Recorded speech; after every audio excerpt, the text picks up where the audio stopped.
Toys section అసలు super అంటే super ఉన్నాయి. మన పిల్లలు కానీ చిన్నగా ఉన్నప్పుడు ఇట్లాంటివన్నీ కొనేయలేకపోయినాం కదా అనిపించింది నాకు. ఈ బుడ్డు పిల్ల మిస్ అయిపోయింది, పేరెంట్స్ ఎక్కడో ఉన్నారు. ఈ పిల్ల టాయ్స్ చూసి ఆడుకుంటా మిస్ అయిందనమాట. వాళ్ళమ్మ వెతుకుతానే ఉంది.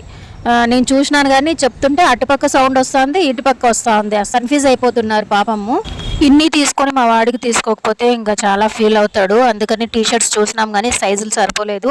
సైజు సరిపోయినవి అసలు క్వాలిటీ లేవు. అసలు ఇంటికి వచ్చేపాటికి చాలా లేట్ అయింది. అట్లనే అన్నం వండేసిపోయినాను, రసం ఉంది, అది పెట్టుకొని ఇంట్లోకి తీసుకొచ్చిన వస్తువు ఇంకెవరు వెతుకుతారో చెప్పండి. ఇంట్లో ఎవరైతే చిన్నోళ్ళు ఉంటారో నేను కూడా యాజ్ ఇట్ ఈజ్ మా చిన్నోళ్ళలాగే చేసేదాన్ని. కొత్తవి ఏమన్నా బ్యాగ్ మా నాన్న తీసుకొని వచ్చినా ఎవరన్నా తీసుకొని వచ్చినా ఫస్ట్ ఓపెన్ చేసేదాన్ని. నిజంగా ఒక్కోసారి అనిపిస్తుంది వాళ్ళు చేసే పనులు చూసి ఎక్కడ చూసి నేర్చుకున్నావు అని వాళ్ళని కసురుకుంటాం. కానీ తర్వాత నిదానంగా ఆలోచన చేస్తే మన ప్రతిబింబాలు కదండి వాళ్ళు.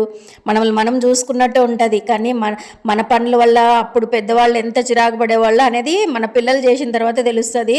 మా పునీత్కి వాడికి నచ్చిన ఫుడ్, వాడికి నచ్చిన ఐటమ్స్ చూసి తర్వాత అంతా తీసి పడేసినాడు కదా బ్యాగ్లో నుంచి.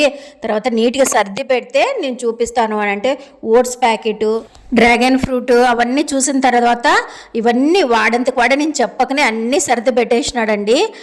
అట్లుంటుంది అనమాట. అమ్మ నాకు బట్టలు తేకున్నా చింతలేదు, నాకు ఓట్స్ తెచ్చినావు చాలు హ్యాపీ అని అక్కడికి హ్యాపీ అయిపోయినాడు. లేకపోతే వాడా మడతేసి పెట్టేది అన్నీ గెలికి పెడతాడండి. ఏమన్నా బయట నుంచి తీసుకొని వస్తే చాలు కొత్త సంచుల్లోన అన్నీ చిందరవందరు తీసి పడేస్తాడు. లేదు వాడికి నచ్చినవి ఉన్నాయనుకో అలా మాట వింటాడనమాట. లేదంటే వాడితో చాలా డేంజర్ అనమాట.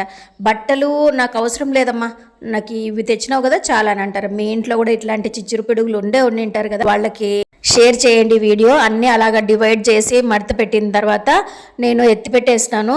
నాకని తీసుకొని వచ్చింది ఒకసారి ట్రైల్ వేసి చూసినాను అనమాట. మనం ఆగలేం కదా, ఖచ్చితంగా వేసుకొని చూడాల్సిందేనండి వెంటనే. ఎందుకంటే అవి ఏమైనా డ్యామేజ్ ఉంటే రిటర్న్ తీసుకోరంట. సైజ్ సరిపోకపోతే మాత్రం తీసుకుంటాము అన్నారు. అంతే, డ్యామేజ్ ఇక్కడే చూసుకోండి అన్నారు. మాకు అంత ఓపిక లేక ఇంటికి వచ్చి చూసుకున్నాం.